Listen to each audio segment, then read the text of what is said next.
Sweet Thing had a hard day of work today. In this video, I'll show you what we did.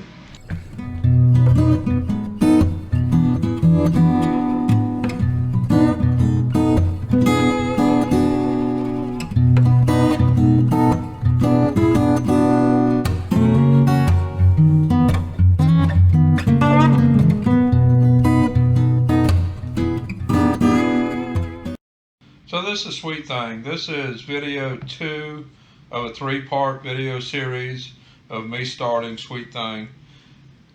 And if you haven't seen the first video, you should go back and watch it. I'll put a link to the playlist up in the corner. And at this point, I've been on her quite a few times. We're working on her steering, her stopping, control, that kind of thing. Kind of refining that, getting that better.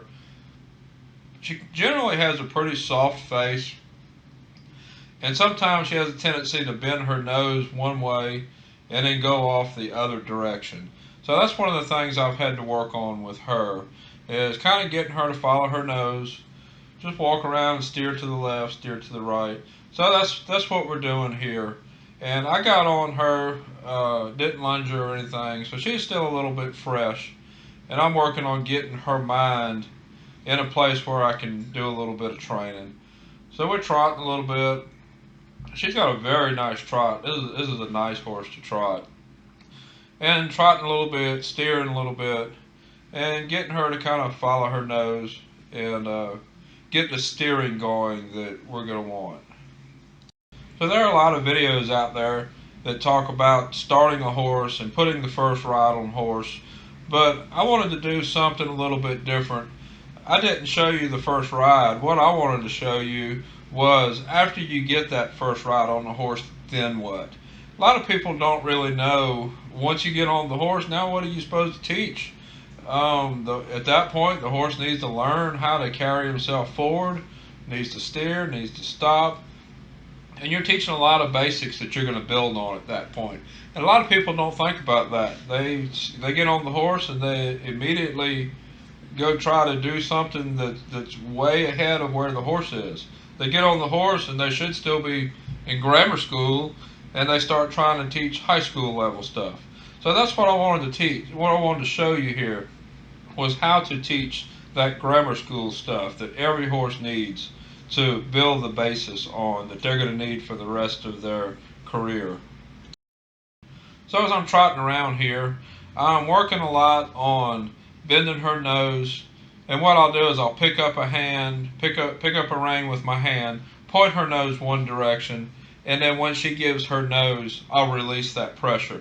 I want to teach her to follow her nose with soft pressure, and that way that's going to help me later when I start working on collection and building into what she's going to have as a future career. So it's a lot of pull and release here, and it's a lot of training her mind to look for what I'm asking to do. See right there, I got a little break and a pole right there. That's pretty nice. So now we're moving to my big arena. I want to give her more space so that she feels like she has more place to go. There's going to be different things that's going to pull her around this arena, different magnets that she's going to want to be pulled to. And it's going to give me some opportunities to teach. And that's kind of what I do with these young horses. They all kind of have magnets, and that'll draw them either to other horses or to the gate or whatever the case may be. It might be something that they're scared that is pushing them away from. And that just kind of gives me the opportunity to teach them a little bit of steering. Right there, she's trying to pull the reins out of my hand so that she can take me where she wants to go. That's been kind of an ongoing theme with her. She's actually a pretty confident mare, especially for being so young.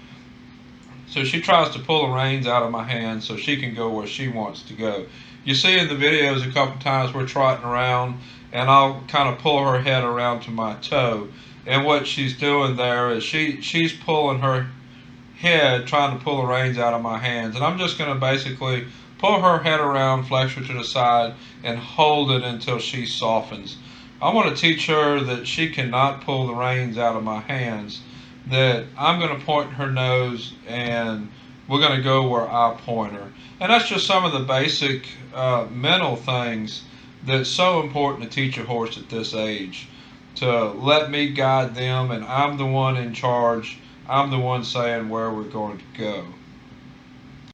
Horse training in general, but especially when you're training a young horse and you're training the basic foundation, people get caught up on the physical things that you're wanting to teach. Turn left, turn right, stop, that kind of thing.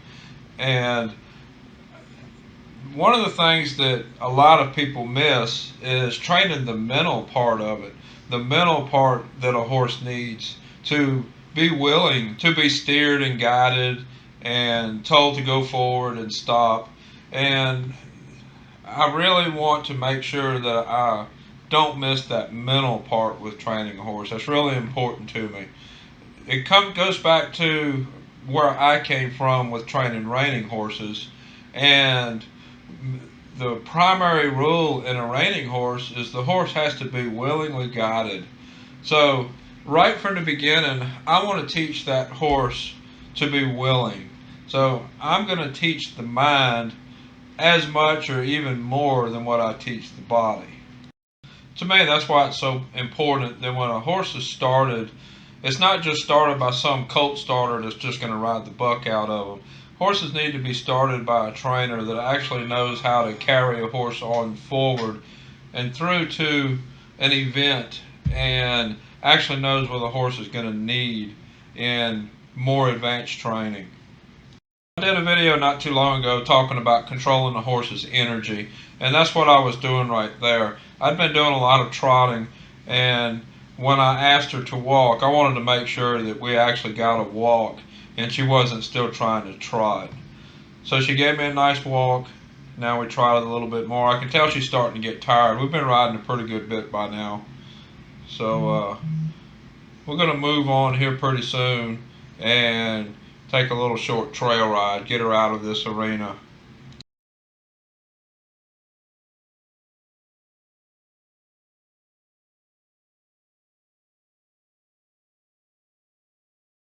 So now we're out in my back pasture.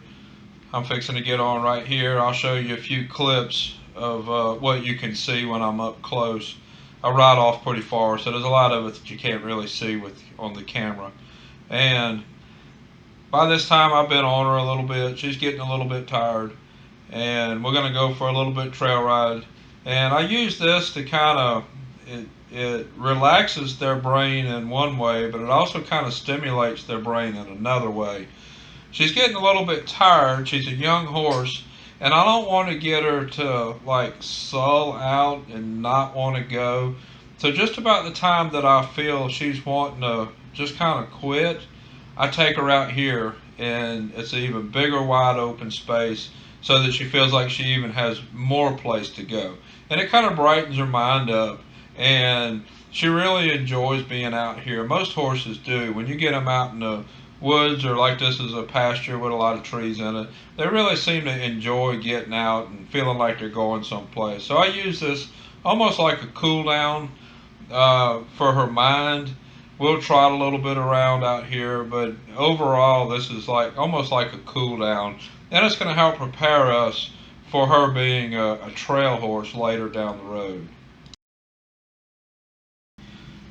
When I get the third video out of this video series, you'll see that I end up hauling her to some trail rides and putting a few miles on her, and that really gets one seasoned up really good, gets them settled in really nice, and that's where we're going with these rides in the pasture.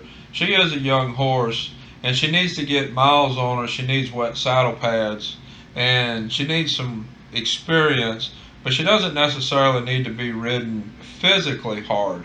She needs her mind worked, she needs the mental work, but she doesn't really need the really hard physical work just yet.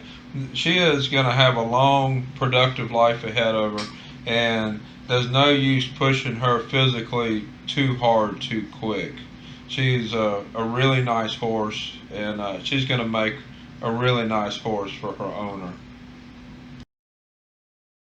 I really like riding young horses in this pasture with all these trees.